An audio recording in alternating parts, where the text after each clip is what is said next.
Pues, ¿ustedes tienen alergia a algo? ¿Tú? Yo tengo alergia al polvo, tengo alergia... Digo, ya hay alergias emocionales, que esas no las vamos a tratar, ¿verdad? Pero lo que sí, bueno, la alergia al polvo sí es un tema importante. Conozco gente que tiene alergia, por ejemplo, al jabón, que se le seca mucho la piel, a los detergentes, alergia a cierta ropa, alergias, pues, ¿cuántos, doctor Gerardo López Pérez, como cuántas alergias habrá más o menos registradas? ¿Tienes idea? Claro, muy buenos días. Gracias por la invitación antes que nada. Pues realmente las alergias son un problema de salud pública. ¿Qué significa esto? Que el, prácticamente la tercera parte de la población del mundo tenemos alergias y las manifestaciones son en diversos órganos.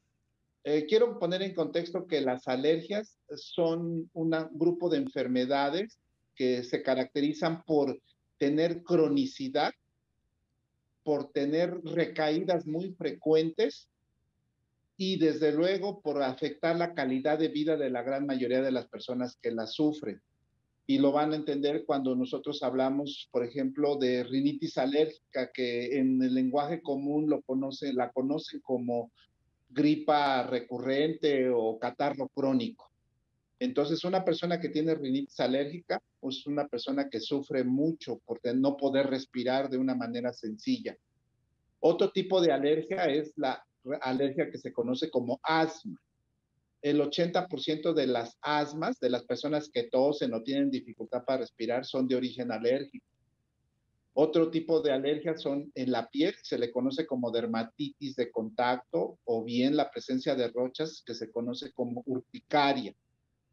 Y Ándale. así podemos señalizar diversas afectaciones en el organismo como conjuntivitis alérgica, como alergia alimentaria, etcétera.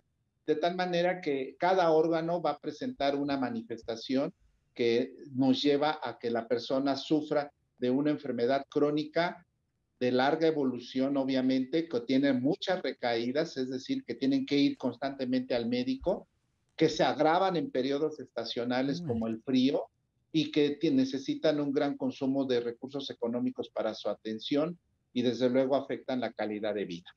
Gerardo López, doctor, ¿la alergia podríamos verlo como un mecanismo de defensa del cuerpo para protegerte? Así es.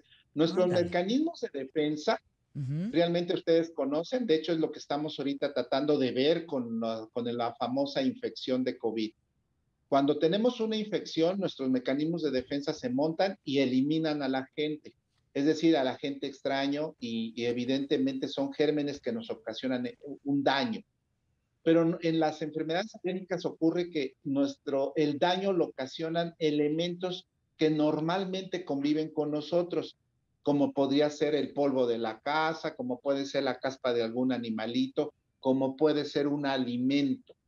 Entonces, ¿cómo es posible que algo con lo que convivimos de manera normal y que además nos ayuda, vamos a montar una respuesta que es, en este caso, es exagerada? No es Exacto. una respuesta, no es una defensa, no es un mecanismo de protección. Entonces ocurre que las alergias son una respuesta exagerada con lo que normalmente convivimos. Y es por eso que, por ejemplo, cuando nos enfrentamos vamos a poner un ejemplo, o a polvo o a una sustancia aromatizante muy fuerte, el mecanismo de defensa normal es que se nos cierre la nariz un poquito, se nos tape la nariz como un mecanismo protector y esto ocurra la presencia de moco o estornudo para expulsar la sustancia que Exacto. podríamos haber inhalado. Pero estos mecanismos se exageran y entonces se vuelven, como ya lo dije al principio, de mucho tiempo de evolución o que están a cada rato presentándose. Entonces se vuelve un círculo vicioso de que me mantengo totalmente enfermo durante mucho tiempo. Fíjese que en un viaje que platicaba al principio del programa que tuve, en uno de los viajes de estos dos que realicé recientemente, pues anduvimos en bicicleta mi hija y yo, por supuesto con el tapabocas. ¿Por qué eso no existía antes? O sea, hoy el uso del cubrebocas por la pandemia fue un golpe, digamos, de suerte para los alérgicos. Yo que soy alérgica al polvo, si me subo a una bicicleta en una ciudad, pues evidentemente me voy a bajar de la bicicleta con una rinitis que no te la acabas, ¿no? Con una alergia. Y en el uso del cubrebocas, pues fue mi salvación. ¿Por qué había cosas que hacíamos antes sin cubrebocas? Claro. Pues eso tiene una explicación muy sencilla.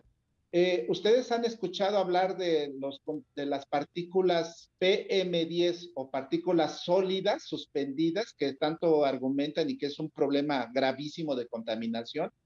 Esas partículas que se llaman PM10, que es una denominación, S10, ¿qué significa? Significa que el tamaño de esa partícula va a llegar a la nariz y a la garganta. Entonces, esa cantidad de partículas son bloqueadas por un cubrebocas, por una mascarilla, etcétera. Entonces, ahorita muchas personas efectivamente sienten un alivio por usar cubrebocas porque están Claro. filtrando propiamente esas partículas. De hecho, la saliva, que las gotas de saliva tienen un tamaño aproximado de ese grosor de 10 micras y por lo tanto son donde vienen los virus. Entonces en los cubrebocas Exacto. tapan esa entrada de ese tamaño de partícula. Desde luego hay que reconocer que todas las sustancias que nos hacen daño, por lo menos por vía respiratoria, deben tener un tamaño determinado. Y el primer sitio que se enfrentan para poder entrar a nuestro cuerpo, pues obviamente es la nariz. Por eso es que ahorita, por ejemplo, en el oriente de la Ciudad de México, en un estudio que hicimos, lo que es Iztapalapa, Iztacalco, Ujú. Tláhuac, los niños están afectados en el 50% de la población. Fíjate. En un Entonces, tema de ese, alergia. y tienen cuadros de rinitis alérgica Uf, desde chiquitos. Entonces, imagínense qué va a ser de ese niño cuando tenga 20, 30 años. claro. Va a ser una persona disfuncional porque no va a poder respirar o no ha podido respirar correctamente durante toda su vida. Entonces es algo verdaderamente serio. Por eso comentaba, es un grave problema de salud pública que no se ha considerado como una prioridad de atención en estos momentos en la atención de salud general. Ahora, fíjate, es curioso, pero hay un dato que llama mi atención. Ha disminuido el uso de medicamentos para motivos, o sea, para cuestiones, síntomas alérgicos. No quiero mencionar Es ninguna marca, relativo.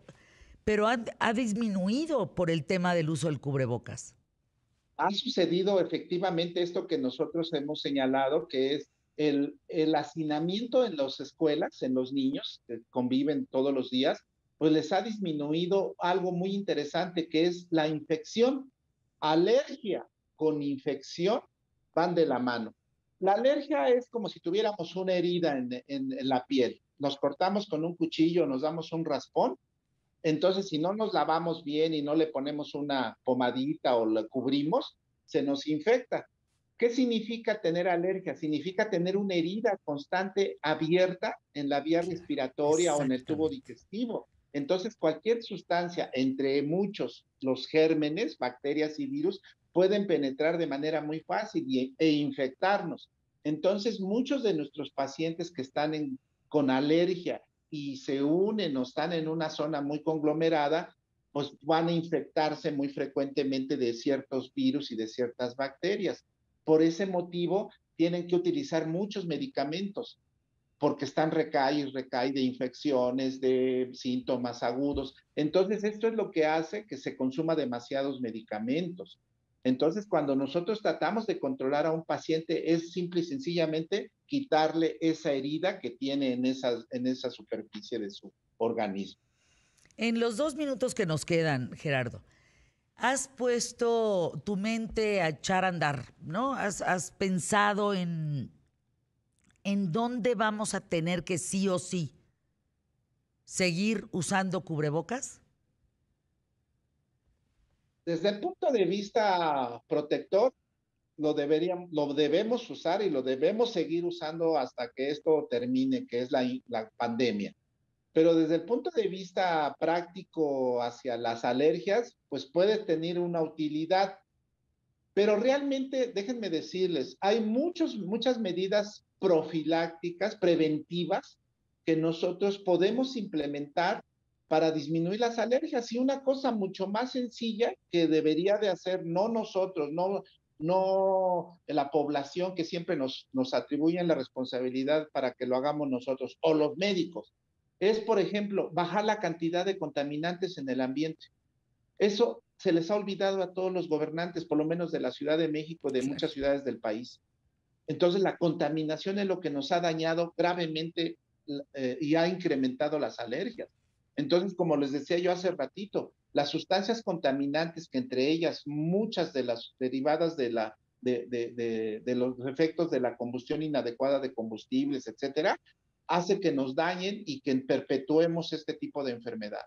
Entonces, claro, en esta fase hay que usar cubrebocas. En las Claro. siguientes fases, mientras no se declare que ya esto terminó, hay que seguirlos usando en todo Claro. momento, pero lo más importante es también atacar otro tipo de orígenes de las enfermedades. Gracias, El doctor. mismo problema de la obesidad o de la hipertensión que hace que se mueran pacientes por COVID se debe de atacar de raíz. Sin El, duda. el COVID no estaría matando a tanta gente si no tuviéramos obesos y diabéticos. Doctor Gerardo López Pérez, para despedirnos, 2 minutos, un mensaje, 1 minuto para el tema de las alergias, el uso del cubrebocas.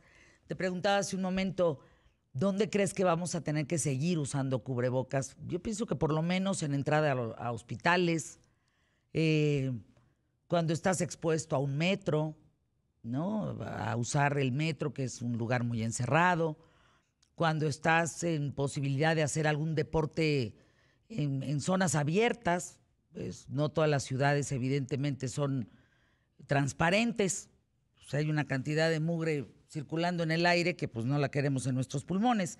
En fin, ¿dónde crees que debemos de usar cubrebocas de aquí para siempre? ¿No? Desde luego ya está dicho, en las zonas donde más congestión de gente existe y desde luego en zonas de altísimo riesgo como son supermercados, bancos, etcétera. Esto es evidente que lo tenemos que seguir empleando. El empleo de las escuelas creo que o debería ser planeado para ser obligatorio en un futuro. Aquí el problema es la concientización hacia la población joven de nuestro país para que realmente lo acaten esa indicación. Pero debe de ser esto siempre motivado, por ejemplo. El ejemplo lo tiene que dar toda la autoridad que está dedicada a eso y entre ellos nosotros como médicos, el utilizarla de manera constante y correcta, porque es otra parte importante. Entonces es una forma preventiva para infecciones y para alergias, desde luego, pero no es la única. Como lo decía hace rato, existen muchos elementos preventivos mucho más eficientes y además radicales que pueden incluso disminuir otro tipo de incidencias sobre otro tipo de entidades que realmente son las que están generando todo este problema de salud mundial. Pues te agradezco enormemente estar con nosotros, @apiguer. Gracias por acompañarnos.